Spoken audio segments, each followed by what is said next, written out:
Deep diving on your customers and how they behave and what they do and what they want is never a bad use of your time. Good morning, everybody. Today, Ruby in her coat and myself are talking about how important it is to define what your customers' behaviors, wants, and needs are, who they are as people, what they do, how they do things, by asking them, mainly, in terms of helping them understand, helping you understand where they are, how they behave, what the things that they desire as part of their process of becoming a customer, staying a customer.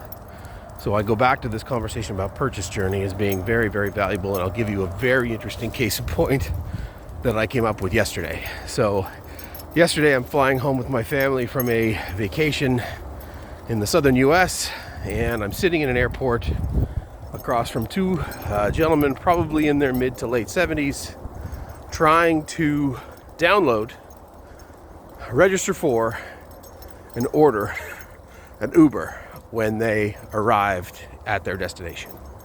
And it was an exercise in absolute abject frustration for them.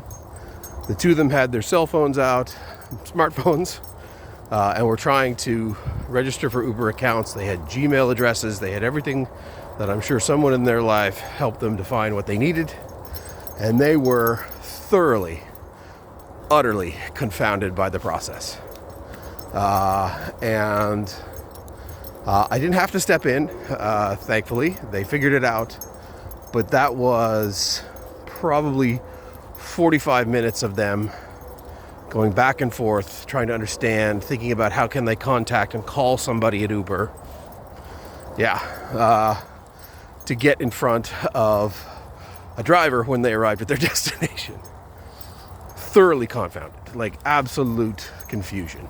They figured it out eventually. But as a buying experience for that brand, for that buyer, horrible experience for them. They were super frustrated, and I don't think that they are unusual for folks in that demography.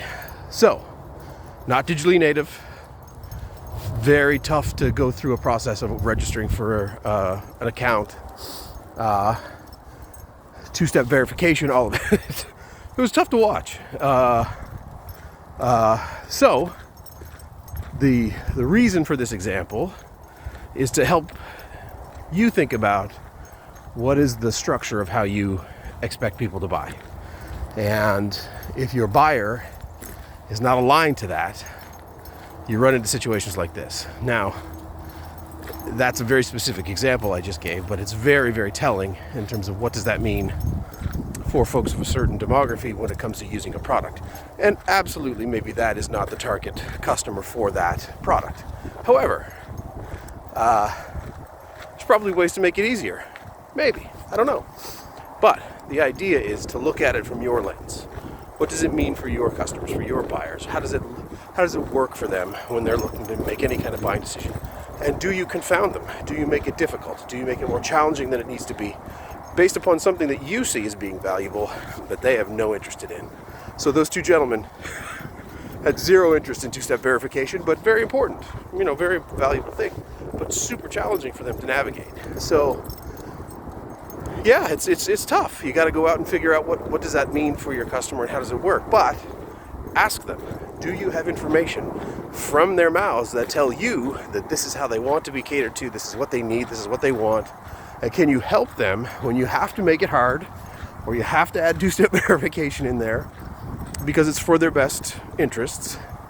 Help them navigate that. Help them understand what that means. Do they have the skills and the abilities to leverage that as part of your product or service to make that work? It's not easy. It's not always easy. But if you ask them, they will tell you. I am certain that if Uber had sent them a survey right after that process, it would, if they could have given minus 10 stars, they would have given it to Elon and his team.